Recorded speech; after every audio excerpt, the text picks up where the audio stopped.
This is a little bit too new for this channel, but I'm hoping for a quick project this week. I got a bunch of stuff going on. So this belongs to a friend of mine. It's a sentimental thing. This is like an 8-inch Sony Portable Trinitron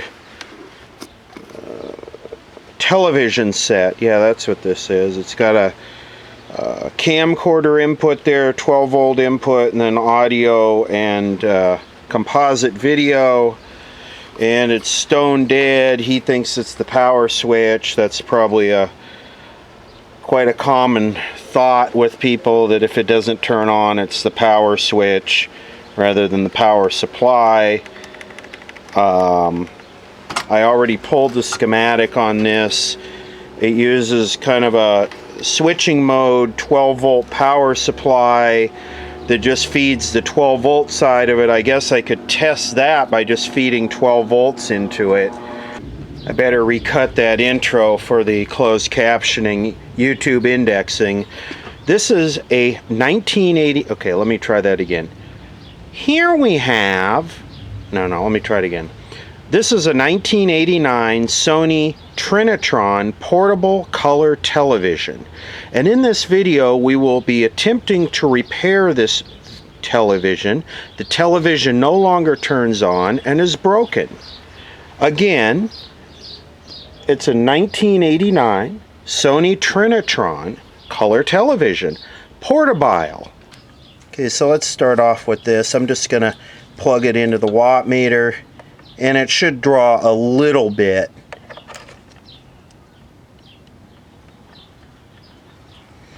So it took 2 watts and then it went to 0. I would say the power supply is not running. Okay, so here's our SAMs. And let's see, we want to look at the power supply. So the line cord comes in right here, and it goes to a bridge rectifier, and then it goes to this transformer, which is a switching mode. It's just a switching mode power supply, a little standalone switching mode power supply you can see here. And then that supplies our 12 volts to this point here, which goes to that switching connector on the back. This is your cigarette lighter plug on the back. So what we need to do is get in here and see what's up with this. There's not much to this, just a interesting, they call it transistor, a chop out transistor, and got some electrolytics in here, I'm sure. So let's get this open and see what we got going on.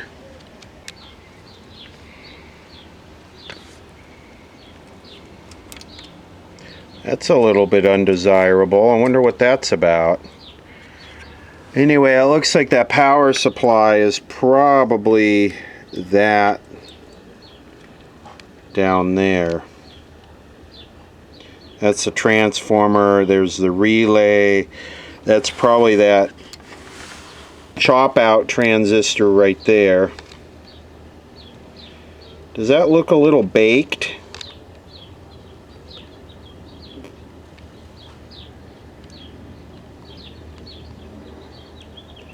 Wonder if this is a case of an open electrolytic capacitor.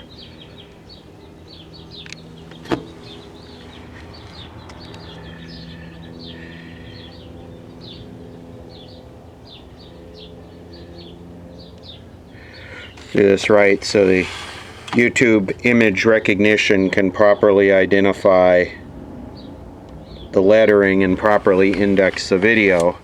That way I'll get more hits and more likes and more dopamine, and everybody will be happy. This looks kind of high hour. Look at that.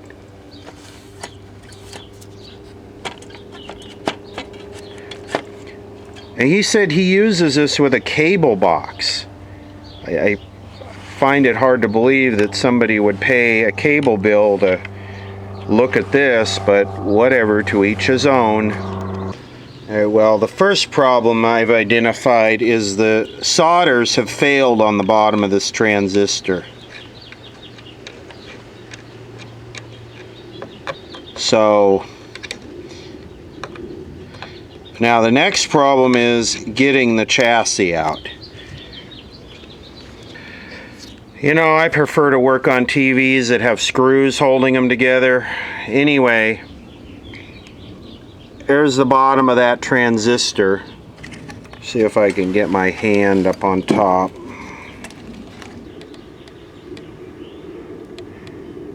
Totally baked. Totally failed. I don't know if that's the problem. I'm sure those capacitors around that transistor are faded too. Right, so that transistor that the leads are all baked on is this one, the 9-volt regulator, which would indicate that this set does have a ton of hours on it. And that is on the power side of the relay, so that's not the problem.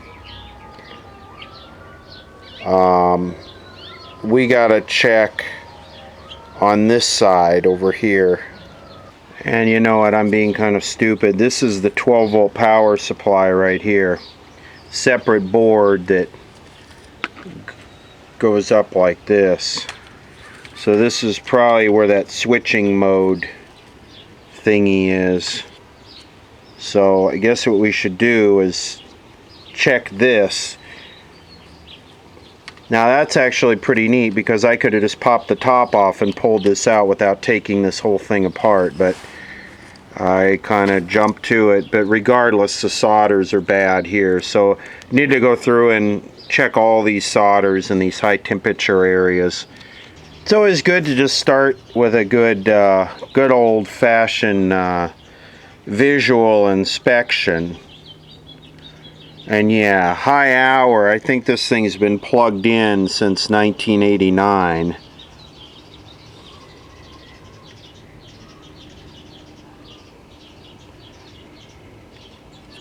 I don't know if that's like cigarette crust or if that's just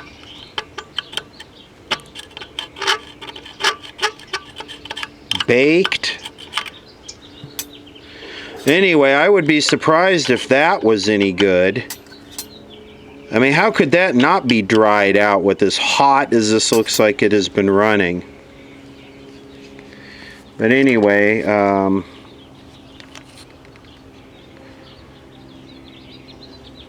geez. That must be our diode, our double diode. Anyway, I used one of those double diodes like that. I talked about it in last week's video on phase detector diode replacement, so there's an example of one of those. I guess what I could do is just apply 12 volts to the TV. It looks like, yeah, has that been changed? Let's just see what's up. Okay, so it looks like I can service this as a standalone unit, so I should have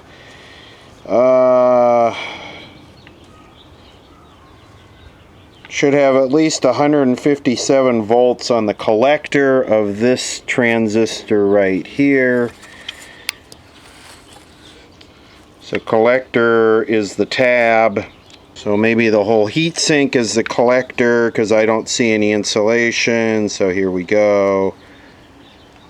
And we only have 65 volts there. Now how is that possible? Okay, so maybe I'm being stupid here. Don't ever assume your grounds are the same. It looks like the can, this metal can my ground was clipped onto, is ground on the output, the secondary. I'm across the capacitor now. I have 0 volts AC and 164 DC. So always make sure your grounds are the same. So let's go to our collector here. Here. We have 163 volts on the collector, and the transistor is not oscillating. Okay, before I make any checks, I'm going to wait for this capacitor to totally discharge. I'd like to check those two Zener diodes right there that are all black. Let's check those at the meter. We should have about 600 millivolts one way, open the other. I don't know what voltage they are. But those, and then we got that electrolytic. I guess the transistor could be open, but usually transistors short and blow the fuse. Both of these diodes are reading shorted in circuit. They're both reading 0.018 volts. So I'm looking at this 150K resistor right here because this is the main filter. So this is where our main line plus voltage is, and this resistor kind of starts the whole cycle, and I've seen before where those tend to go open. I checked this capacitor, it's not open.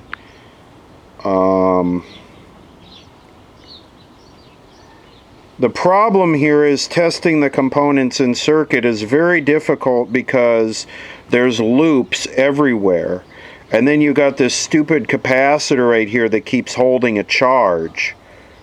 With that lifted out of circuit, 149.2K. Next thing I'm going to do, I just powered it up after I put the resistor back in just to make sure maybe the resistor wasn't flaky, and in desoldering it I closed the gap and it started working. So I'm going to lift these two Zener diodes out of here as soon as I get this capacitor voltage to drop back down. And look at this, those have been changed before. Look at the one on the left, how part of the solder mask is torn off the board. And one of the Zener diodes is shorted. You can see here, I'm on diode check, which is applying approximately 3 volts to the leads and then measuring the voltage drop. This one measures 0.7 volts, and if I reverse the leads, it'll measure open unless we hit the breakdown voltage of the Zener junction, which we don't know what that is. We might have to find out unless the parts list tells me the voltage of it. And this one here,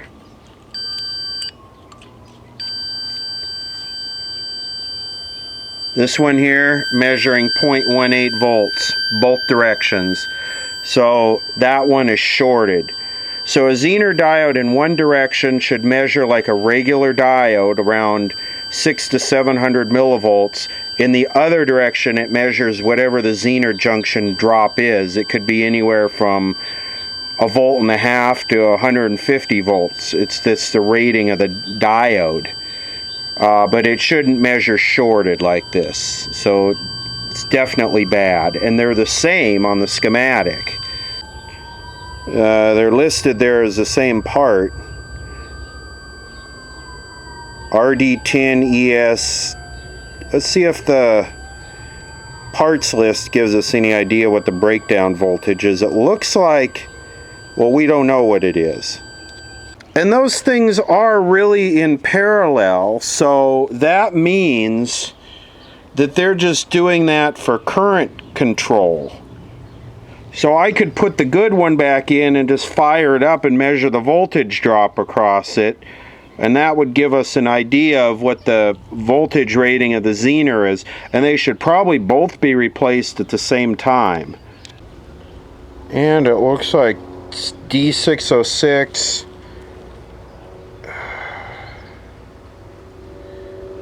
Really? There's no NTE part for that? Really? You're gonna be mean to me like this, huh?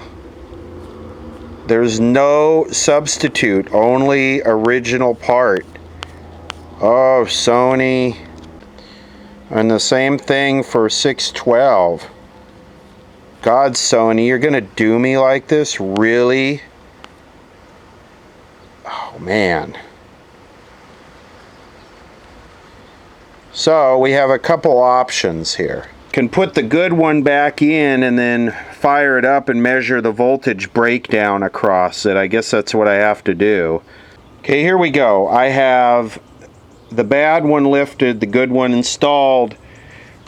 I'm going to plug it in for a minute. We'll see what the voltage breakdown is across it. Now here we go. Voltage breakdown is around 12 volts. And the thing is drawing 8.5 watts right now.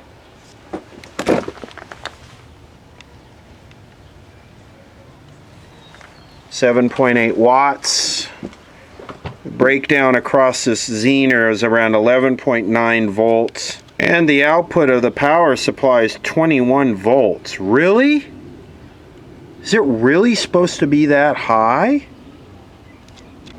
Never hurts to actually look in the NTE catalog, because maybe the catalog came out after the SAM. So RD10 ESB3, RD10 ESB3, RD10 ESB3. It's an NTE 5019.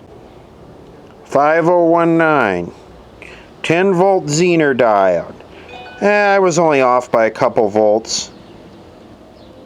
Maybe that's why the output's high. It needs two in parallel. Okay, I shall acquire two 10 volt Zener diodes and we shall continue on.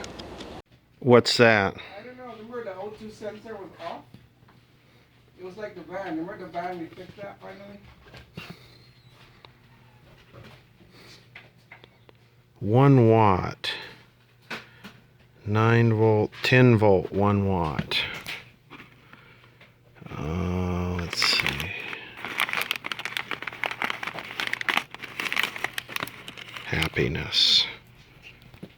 So these go 1 watt, 5 watt. These are 5 watt. 10 watt. Yeah, I got an incomplete burn right now on the truck. Okay, good, thanks. Hey, anything from 520 of the smaller ones? I was asking him about the internet cable, and I just had another quick question for him. Okay, well, the 9750, I might just order this. Okay, cool. And this is No, that was a big one. Okay, cool. Cash check charge, buddy? Cash. Oh, this one.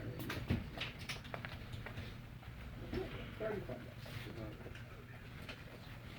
Some wiring harness. Hey Ramsey, it's Andrew calling you again about that internet cable.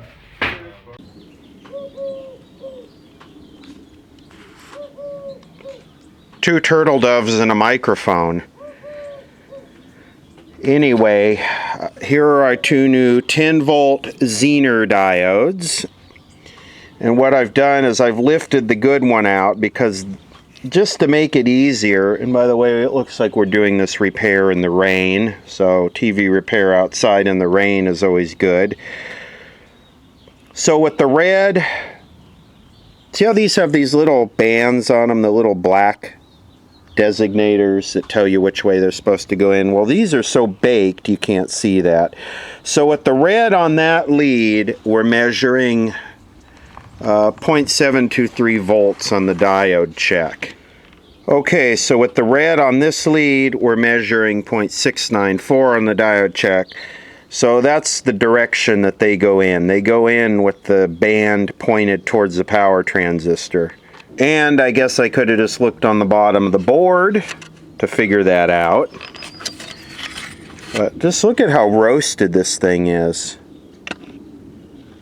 What I'm going to do is I'm going to stand them up off the board. I'm going to stand them up like these resistors to get them off the board, get some heat away from them. Okay, there they are installed, and I've kind of lifted them up and bent them over kind of away from that electrolytic to, you know, not bake that thing out. Not that this matters, but I believe those are like a half watt, and maybe these were a quarter watt. Well, that's the smallest they had. It doesn't hurt to go up in wattage, it's just a little bit bigger to dissipate more heat.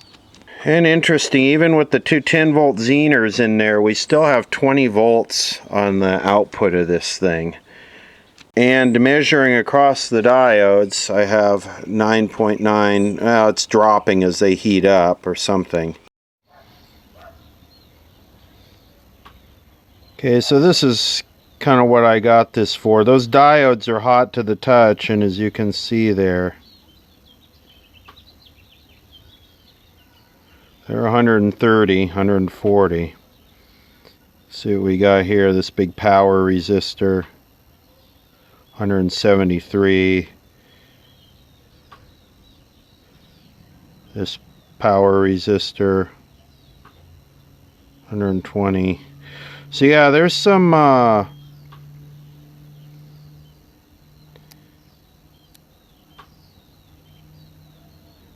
definite temperature created by those two diodes. No wonder why that board is all roasticized. Okay, I got this most of the way back together. Let me tell you, this is not the easiest thing to disassemble and reassemble. This is all snapped together plastic, and it's old and baked and fragile. But let's just see if the thing having a working power supply, let's see if the power switch works now.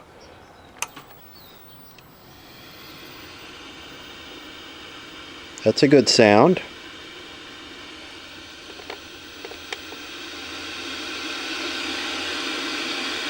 That's a good look. I like that. Amazing how the power switch actually does something when there's power. Pretty cloudy out there right now. Meteorologist Anthony Yanez here. He has your first alert forecast. And here's what's happening right now on our First Alert Radar Network, Kathy. First of all, you see widespread rain moving through Southern California. The heaviest is that shot we were just showing you in the San Fernando Valley. Here's Studio City, Sherman Oaks, into Sun Valley and Burbank. So notice what you're seeing and not seeing in this radar image. No lightning strikes and also no hail signatures. Not as much instability, but still a very good soaking rain coming down all the way down to Panorama City. Looks like some heavier downpours in Thousand Oaks. A little light sprinkle and shower in Calabasas. Santa Clarita starting to clear up. Be taking place underneath, especially the 170 as well as that 5 freeway. And it's going to stay cloudy here today. We're going to get those passing showers again on and off. Some areas not dealing with a whole lot right They now. all do the weather at the same time. Had available. So when the numbers came up, you know, she said she would do it. So, Oh, you know, yeah. I didn't have any particular Quality. You know, Did you go in the mountains right now for Lake Arrowhead, also through Big Bear, right? Yeah, they all do the news, the weather at the same time. That way you don't change channels. It's like they all have commercials at the same time. That way you don't change channels. Single dot, dots, window circle, convergence. Convergence is like perfect on this thing. Grayscale, color bars,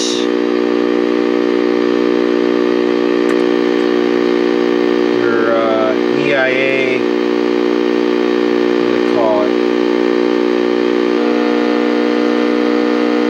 EIA color field, bandwidth.